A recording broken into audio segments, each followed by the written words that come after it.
அவருடைய நன்மையில் குறை இறந்தது கிடையாது.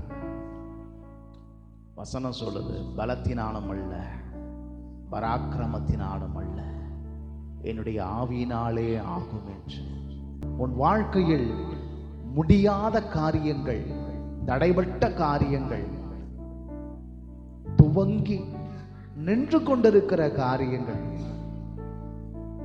ஆண்டவர் இன்னைக்கு வாக்கு பண்றாரு, என் ஆவியினால் அதை செய்து கொடுப்பேன், என் ஆவியினால் அதை முடித்து வைப்பேன், என் ஆவியினாலே சகலமும் உனக்கு சகலமும் நன்மையாக நடத்தப்படும். கைகளை உயர்த்தி சொல்லுங்க பார்க்கலாம். பலத்தால் செய்ய முடியாதையா, பராக்கிரமம் ஒன்றும் என்னில் இல்லை ஐயா, பலத்தால் ஒன்றும் முடியாதையா,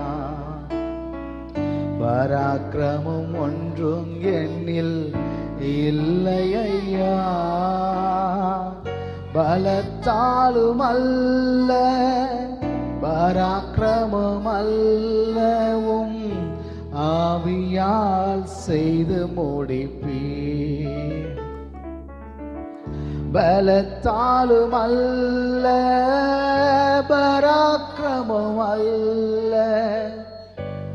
ஆவியால் செய்து முடிப்பீர். இருதயத்துல ஒரு கையை வச்சு, வலது கையை இருதயத்துல வச்சு, அப்படியே இடது கையை வானத்துக்கு நேராக உயர்த்தி ஆண்டவரை பார்த்து சொல்லுங்க பார்க்கலாம். ஓ, எதிர்பார்த்த முடிவை தருபவரே, எனக்காக யாவையும் செய்பவரே, எதிர்பார்த்த முடிவை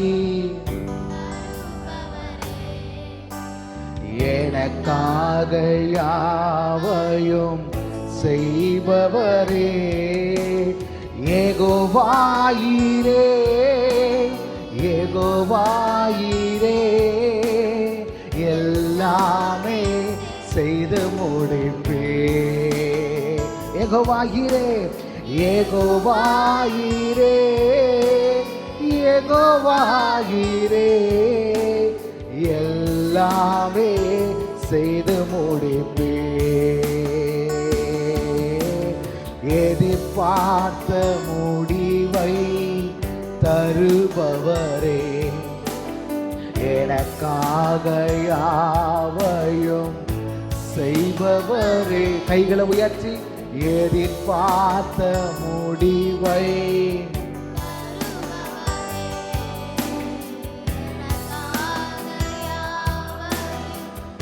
செய்பவரே, யெகோவாயிரே, யெகோவாயிரே,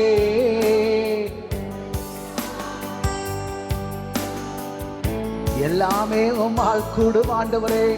யெகோவாயிரே, யெகோவாயிரே, எல்லாமே செய்து முடிப்பே.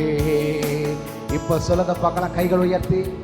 பலத்தால் ஒன்றும் முடியாதையா, பராக்கிரமம் ஒன்றும் என்னில் இல்லை ஐயா,